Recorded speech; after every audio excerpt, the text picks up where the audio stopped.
Manifestor Manifest University. Whoops. I like that. I should maybe switch my little scene over there, but here we are. Either way, we're doing great. I love it when I get to watch my own show. Rebalancing after the eclipse. And of course, welcome to another fantastic Friday, beautiful magical souls. And if you don't know me, my name is the Tanya D. I'm a practicing holistic Sha medium. The shaman part of me is the indigenous ritual spirit technologies, lunar guide, reflectors. That's where the human mirror comes in. But I'm here to translate the subtle energies moving through the cosmos and also through you, energetic being that you are. And knowing that we just came through a very powerful Virgo full moon, not just any full moon, a lunar eclipse in the season of Pisces. It's been this emotional, energetic culmination that really stirred the waters, the celestial waters of intuition, healing, and also spiritual surrender. That's when the suffering ends. And eclipses accelerate timelines. They illuminate what's ready to dissolve, but also what's ready to evolve. And so today, the moon has actually moved into good old Libra, balancing the magical scales. Don't hold this against me while I find my little Libra and have my cat bite my leg, because that's what we like here. Oh, there I am, Libra. A little different there, but the moon's moved into Libra. Of course, the sign of balance, harmony, sacred relationships, all kinds of relationships, not just intimate partnerships and a lot more. And we relate all the time, right? So this comes after the emotional tides of Pisces and the purification of Virgos. But the Libra, the energy of Libra, this moon is inviting us to restore equilibrium, not just within ourselves, but also within our connections with others and even our fur babies. Of course, Tiger wants to join us for the Cowry Shells. You know how that goes. Must have spoke to him, but other connections. So this is the cosmic breath after the eclipse. It's the moment where the scales recalibrate. We begin integrating the revelations or revealings that may have surfaced under the tides. Today, we're also going to explore the elemental energies moving through the field. We do have a new month pillar, and I kind of want to address your day master's energy, the elemental of your day, but also the current lunar influence, of course. And then later in the show, that's when I open up space for the mini Cowry Shell Divinations. For those of you that do feel called, we've been a little quieting, I'll say, the last few months. So just settle in and open up your heart space. Open up your awareness, and let's see what messages come in and through the cosmos. But knowing that the moon has actually moved into Libra, the sacred keeper of the scales, the cosmic architect of harmony. So after this deep emotional waters that were stirred by the Virgo lunar eclipse in Pisces, the Libra moon has arrived like this gentle recalibration, reconciliation within the field, where the eclipse revealed what needed purification, what the soul was ready to release, heal, surrender back into the spirit, into the waters. Libra, an air sign, and you can't catch air. We can actually connect with the air elementals, those beings, not just air, but metal and a lot more. But Libra is now asking us to restore the balance within the mind, the heart, and those relationships, all our relations that mirror our inner world. And for myself as a reflector, knowing I'm a lunar being, I always feel these transitions through the body first, and the moon shows us where energy wants to harmonize again. So let's just take a look at the elemental architecture behind this moment and see what the four pillars reveal about the energies that are moving through the field with a new month pillar. Because when you understand the elements that are at play, that's when we understand the choreography of the cosmos itself in the elemental realm. And this is where the magic of the cosmos becomes even more fascinating, or at least for me, because the moon may guide our emotions and our awareness, but beneath that lunar rhythm, there's an even deeper architecture at play. The language of the elements, the spirits of the elementals, in the ancient systems of wisdom, understood that every moment in time carries a specific energetic blueprint, a divine blueprint, a choreography of all the elementals, not just wood, fire, earth, metal, and water, but so much more. There's mineral, there's star, there's ether, clay. There's just so much, the soil, the dirt, all the things just moving through the field. And when we map that moment through the 4 pillars, the BaZi charts, what they're called, BaZi, that's when we begin to see the hidden currents shaping the experience that we're navigating in the field day to day or moment to moment. So I do want to take a look at the elemental design of this lunar phase, exploring what the 4 pillars reveal about the energies unfolding.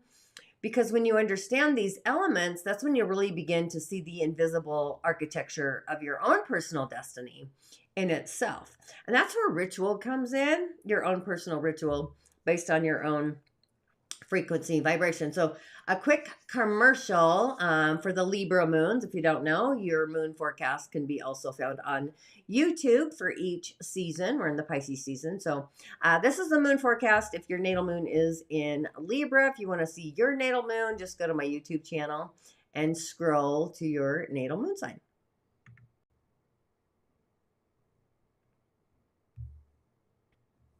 Pisces season moon medicine if your natal moon is in Libra.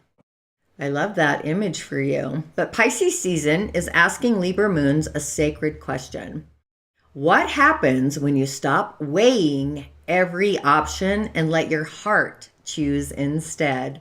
So if your natal moon is in Libra, your emotional world is attuned to harmony, fairness, relational balance.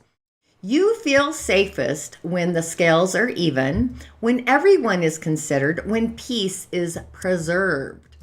Pisces season doesn't remove your grace. It invites you into devotion.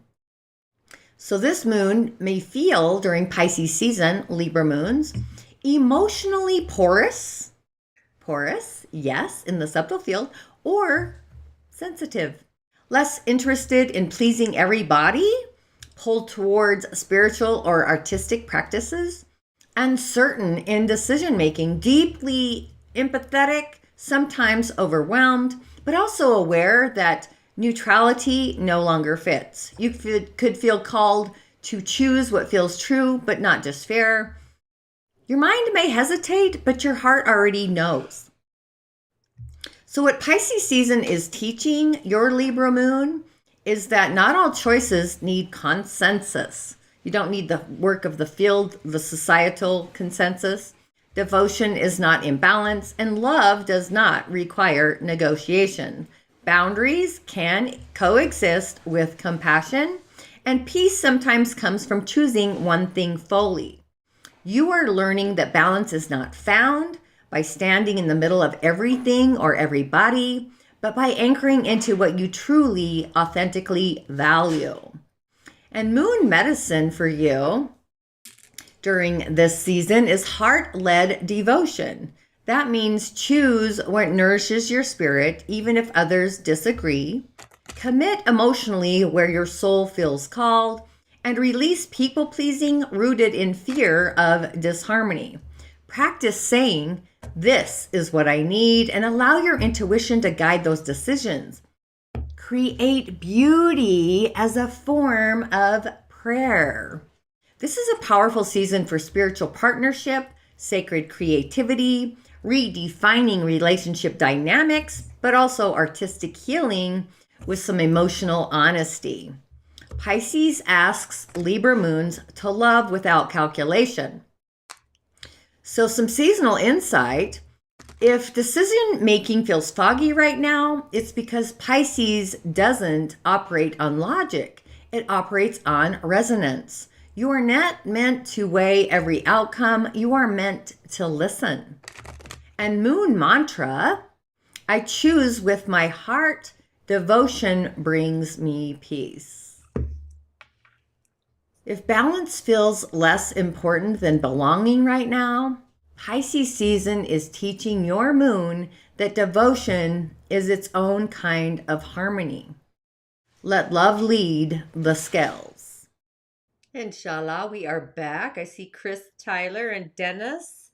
Looks like Gauthier. I'm not so sure, but either way, before we move into the rest of today's show, I want to talk about something really important in the four pillars, the Chinese metaphysics. We literally just entered a new month pillar, the yin metal rabbit. This is all happening inside the yang fire horse year. And whenever the month shifts, the emotional tone of the collective shifts with it. Some of us are a little more sensitive and a little more aware. This happened for us yesterday. So yin metal brings discernment, it's precision, it's focus, and the courage to cut away what no longer fits. While the rabbit, and you'll notice today we've got two little rabbits, little percolators. Those are directional energies too. The rabbit is the east and the horse is the south. In Salt Lake, we did have a restaurant in Park City that caught fire in a fire year. I kind of expect that to be happening for us, whether it's restaurants, entertainment, and whatnot. And I won't go down that rabbit hole, literally, in a rabbit month. But the rabbit carries sensitivity, intuition, and also relational awareness. Think about rabbits. They produce rabbit-like. So this month, literally, may feel like your heart sensing something, while your mind finally having the clarity to name it. That's what the metal frequency is going to bring. And yin and metal and wood, those are also conflicting energies. And because we're inside of this fire horse element, the fire energy, this moment becomes even more important because the direction we refine now during this whole month determines the momentum, like the flow of what we carry forward. And the yin metal is kind of a pruning tool as well. But we've officially moved into a new month pillar. This happened for us yesterday, the yin metal rabbit inside the yang fire horse year. So just kind of hold space for that. And this combination creates a very interesting feeling in the field, the elemental field, but also the earth plane and the heavenly universe. The yin metal rabbit with this energy, you literally may have felt that elemental shift. I know I do. But yin metal, again, we're going to be feeling this for the whole month. This is refinement, discernment, it's precision, but it's also boundaries. It's our ability to cut away what is unnecessary. It's pruning. But the rabbit is also pure wood energy. So it's sensitive, relational, intuitive, but also artistic. So the feeling of this entire month may just feel emotionally perceptive, but also mentally sharp and focused, socially revealing. It's the spring, other than, of course, Utah decided to snow here. But it's also relationally clarifying. So this could feel like your heart knows something and your mind finally has the courage to invoke it and say it out loud. Where the rabbit softens and the metal sharpens, literally it's pruning. It's a pruning frequency. So the month is gentle. It's like a gentle truth, which is metal with a precise edge. So I really like this. But place that inside the year that we've entered, the yang fire horse, the year, that equals movement, destiny activation, bold identity shifts, momentum.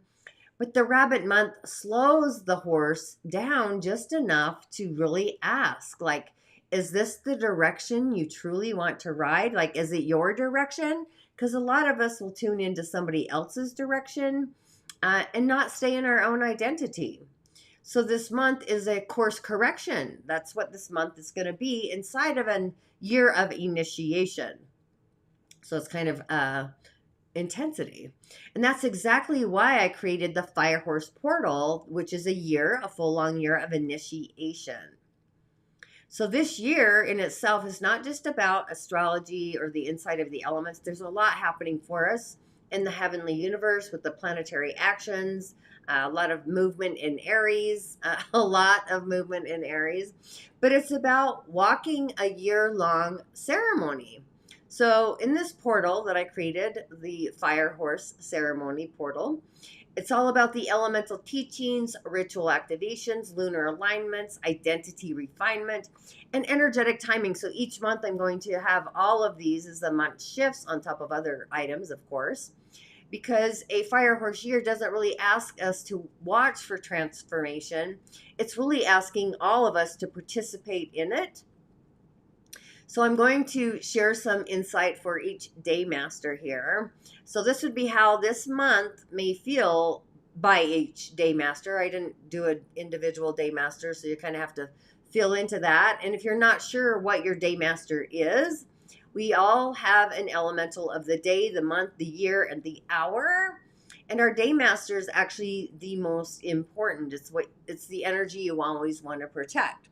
So for myself, I have a Yang Wood Day Master, which is Yaya and Yi. So you always have the yin and the yang. But the rabbit for a Wood Day Master is your element, wood. So this month may feel emotionally revealing. It's going to be more creative, artistic, relationally clarifying. But the yin metal challenges your Wood Day Master to set boundaries and stop over giving, refining your direction, growth. It's literally growth, but growth with discipline and boundaries, having structure in your growth.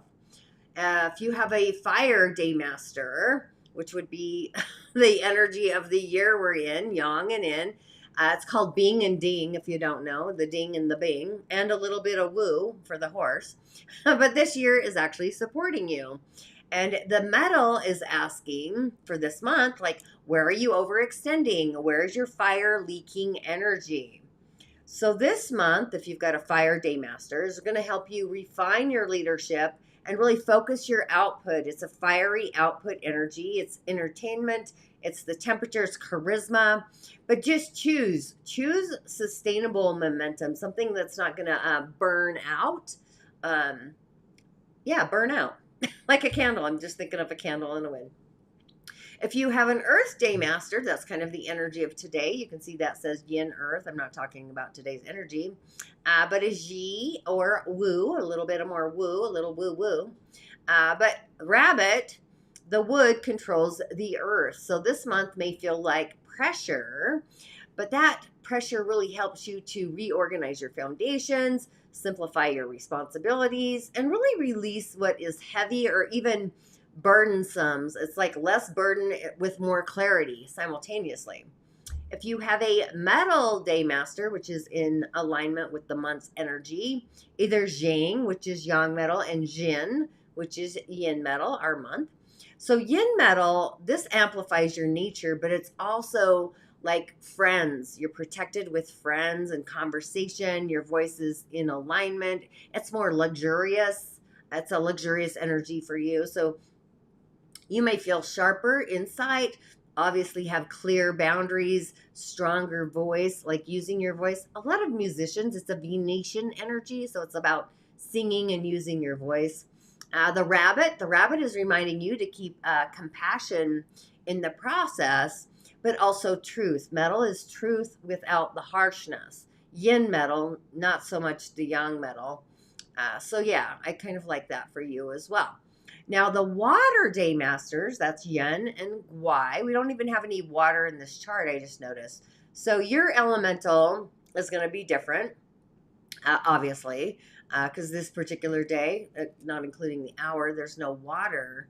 I can't believe I didn't notice that before. But water feeds wood, nature. So this month is activated. You're activating your intuition, your emotional perception, your creative flow, reconciliation, inner peace. And yin metal is asking you to really organize your thought. The metal is a producer for you. And structure your insight. Communicate clearly and consciously. Your wisdom, I'm thinking of your ancient wisdom, needs form. So it's all in all, you're going to carry this frequency for the whole month. The day always changes, but I just want you to focus on the year and the month. So this yin metal rabbit month is not chaotic, it's more clarifying. And it's asking all of us, each of us, to refine our direction before the fire horse year really accelerates any further. So, which is exactly why this year is an initiation. It really is an initiation, an identity shifting. Um, so, this is not just a forecast. We carry these frequencies for the entire year. And if you feel energetically that this year is asking more of you than usual, you're not imagining it. The fire horse years don't just pass by, they really do initiate. It's an initiation portal. And how we each initiate is different, it's individual, it's unique. So don't compare yourself to anybody else. Just compare yourself to yourself, like invest in your future. And that's exactly why I've been speaking about the fire horse portal, a year of initiation, because the fire horse years aren't just about movement, they're about conscious participation in your own personal evolution. So, throughout this year, I'm going to be guiding a space where we explore the elemental shifts each month, the lunar cycles, rituals that really can help each and every one of us move with the current instead of against it. And of course, if you feel called to walk the year intentionally rather than just watch it unfold, that portal is definitely open, because fire horse years don't just pass through our lives, they literally initiate. So the yin metal month is our invitation. It's inviting refinement, it's luxury, quiet clarity, the courage to name what your heart already knows. So just feel into that. And this is all happening inside a fire horse year, with these moments of clarity really matter, because once direction becomes clear, that's when the momentum, whoops, sorry, tiger. That's when momentum follows. And tiger and the tiger. Funny little guy. Okay, so while the stars and the pillars give us the energetic landscape, sometimes I find, often it helps to ask for guidance that's a little closer to home. What does that look like? So this is where I love to bring in the Cowry Shells, an ancestral technology that really speaks through patterns, placement, and spirit. If you know, you know. So the sky shows us the season we are in. In this case, we've just entered a new kind of season. We're in the prime directive of the spring, if you're in this hemisphere. But the shells help reveal how that season is moving through each and every one of us. So let's open the space for a few Cowry Shell divinations and see what the ancestors want to refine, reveal, or redirect today. All you have to do, if you don't know, if you're new here, comment your month and your year of birth if your soul is nudging for some otherworldly guidance. Quick little divination break, and I'll set up the shells and get tiger off my cloth. And when I return, again, all you got to do is comment. That's why I got a few things open, because you never know what's going to glitch on a fantastic Friday, right? So month and year of birth, and when I return, we'll move the shells on your behalf and see what comes through. Are you standing at a crossroads, seeking clarity amidst life's uncertainties? Do you yearn for a deeper understanding of your purpose, your challenges, and the unseen forces at play in your life?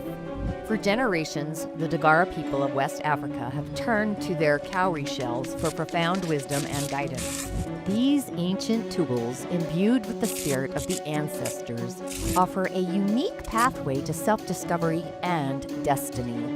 Through a personalized cowrie shell divination, we can uncover hidden truths, identify blockages, and illuminate the path forward. Whether you seek guidance on relationships, career, health, or your spiritual journey, the cowries hold the answers you seek. It's time to step into your power to embrace the wisdom that awaits you. Visit tanyad.tv/sessions to book your transformative cowrie shell divination today. Your journey to clarity begins here. Oh, I love the divination. So if you're new here, Cowry Shell Divination is the art of divination brought to the West by Elder Melodoma Somé. I'm a protege, a student of his. I have visions, and he showed up in my waking state, dream vision. And he finally arrived in Utah, and I worked with him until he transitioned in 2021 in December, which was very, I just speak to him differently now.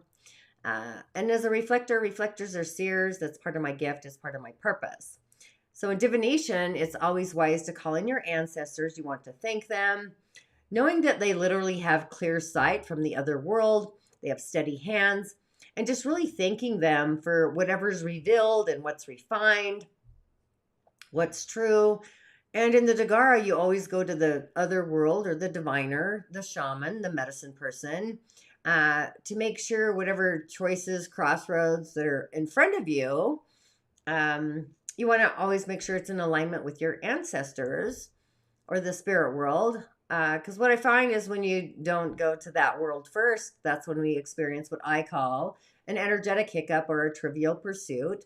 And that's actually where the four pillars also comes in. I prescribe rituals to address the forces of adversity, but I also go off of your elemental foundation.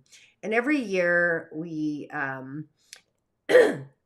we incorporate another element. In this case, we've got a yang fire horse year. So we've got like spirit, our own spirit, and our higher self spirit. But we're also in what's called period 9. We just arrived here. So fire is actually elevated, our connection to spirit, the divine source, universe, whatever terminology you want to use, the gods, the goddesses, etc. So I always like to invoke and call them in. And we're in a space of transformation. This is a wob, which is also a snake. Snakes are all about shedding skin and transforming. Last year, right? Transformation. So, yeah, if you want me to move the shells on your behalf, all you have to do is comment your year of birth and your month, and then I'll move the shells, tune into your spirit team, and see what comes through. That's how this works. So, it's always also in the Dagara cosmology, I know I always talk about the elements of the Chinese, but in the Dagara, we're in a year of water. Water years are reconciliation, recalibration. It's our inner peace. It's being in the flow. It's also currency, which currency, following the currents, currency is also abundance, financial abundance, money, financial streams, money streams. So water and money are literally in direct relation, if you didn't know, or maybe you do now. And then we have ancestralization. So that tells me the ancestors are near. Maybe we need to invoke them. But we also need to activate our voice, which is kind of funny because we're in metal year. So see, the cards are also in alignment. This tells me we need to do some deep healing, black medicine. If you know, you know on that one. So yeah. If you want me to move the shells and see what the spirit world has to say for you, just comment your birth year. And if you have a question and your birth month, and then I'll move the shells and I'll invoke and call in and see what happens. And if not, no big deal. No worries. So each message sometimes I find is important, not just for the person that puts in the energy in the chat, but also for those tuning in later. There's always something that comes through. I don't know if you've recognized that, but usually in group settings, even when we're doing community gatherings, I'll say, it just helps people know they're in the flow. It shows us where we're meant to grow. So we always want to release what's not ours, but we also want to carry forward only things that are aligned within ourselves. And with that, I say ashe. So yeah, if you're interested, you want me to move the shells on your behalf one last time. I know sometimes people are shy. I'll move the shells on your behalf and see what comes through. So yeah, community reflection is something. Life is a labyrinth. And going to nature is also being called. So we'll wait a few minutes. See who's still watching. It looks like Linda, Nate, David Deputy. I like that. That's kind of fun. Nate Holly. Interesting. Like that too. Oh, I thought I dropped a card. Okay, so just remember, all you have to do is comment the year and month you're born, and I'll move the shells on your behalf. Let's see if anybody's watching on YouTube. I'm a multi-streamer, if you don't know that. And so, yeah, okay, so the ancestors again, so that's twice. Once was ancestralization. I also do know, I want to give a shout out to my friend Donna. Her mom is possibly transitioning. I always find people transition closer to their birthdays. That's like a hallelujah. So we will wait. So yeah, that's pretty curious. All right, well, I'll just wait a few more minutes, see if anybody wants to tune in, share your month of birth and your year. And if you're wondering why I'm in a sweater, Small Lake City, not only did we have a fire in Park City at one of the restaurants, very in alignment with a fire year. Restaurant is also the element of fire. But we had snow today, which is also the element of water. So that's how the elemental spirits speak. So that's fun. So yeah, if I don't have anybody curious or interested, it's going to bring us to a close for today's Fantastic Friday transmission or transformation. And if you don't know, today we explored the energies moving through the cosmos, the wisdom of the moon in Libra, especially after the Virgo lunar eclipse in Pisces, the elemental architecture. We just entered a new month pillar, the yin metal rabbit. We're going to carry this frequency for the whole time. Go back and listen to the show about your day master because it's unique and individual. Those are the energies that may be coming up for you for the whole month until we enter the season of the dragon. I did open space for the Cowry Shell, the Divinations, just letting the shells speak through the field for anybody who is open. And they're really here to remind us that the wisdom is always available, especially when we open up our heart and we tune in and we listen, which is also part of yin metal and Venus. So I just want to say, as we close our circle, the frequency, energy, vibration, I always like to honor something I call the perpetual law of mutual exchange. Energy is always moving. It's never at a standstill. And what we give, what we literally give, returns. It's like the tenfold.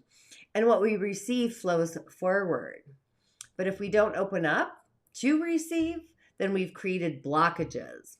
And knowledge, guidance, and healing as well are all part of that sacred current. So if something in today's show supported you, inspired you, awakened you, opened a doorway for you, whatever it is, there are a variety of ways to keep that exchange flowing. You could subscribe, you could join my online coven, attend one of my workshops, be part of the year-long initiation, or even just schedule a private Cowry Shell divination where we really map out your personal elemental design and create rituals aligned with your unique path, unique and individual, so you're living in divine alignment. And just knowing every act of support keeps this work moving through the entire world. Either way, Ashe, I'm deeply grateful to walk this path and journey with you. Until next time, always stay curious, be magical, know you're magical, and remember the universe is always speaking in the subtle messages, whether it's through the elementals, source.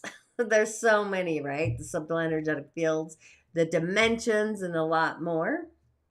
I always like to say spirit to spirit, spirit to soul, soul to source. So if people can throw shade and dim your light for no reason, then I can radiate brilliance for no reason. If you don't know me, my name is Tanya D. I am a reflector, your human mirror. My motto is changing lives, igniting passions on the information highway while awakening the spirit. So stay attuned to the universe this weekend. Radiate your brilliance for all the world to see. Shine, sparkle, glimmer, whatever tonality you want to use. And I'll be back next Friday with Tiger for another fantastic show. So I'll see you on the other side. Thanks for being here as always. Ashe.